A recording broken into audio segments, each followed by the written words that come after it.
In this video, we will talk about how to fix remote desktop connection not working Windows 11. Make sure to watch the complete video. Method 1. Check remote desktop setting. Click on Windows icon. Select Settings. On left, select System. Scroll it down and open Remote Desktop. Make sure Remote Desktop is turned on. If not, then turn it on and click Confirm if prompted. Method 2. Verify PC is on the same network. Make sure both your PC and the remote PC are connected to the same network.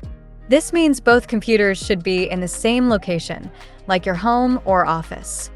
If you are using two routers and having trouble setting up remote desktop, click the I button above to watch a step-by-step tutorial that will guide you through the process.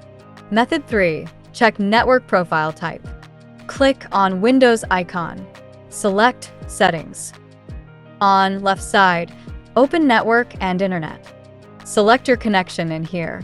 If you have a Wi-Fi, then select your Wi-Fi. Or, if you're connecting with Ethernet, then select Ethernet. Ensure the network is set to private, not public. So that's how you can fix remote desktop connection not working Windows 11. If these methods didn't resolve your issue, check out our other methods to fix the issue, linked in the I button above.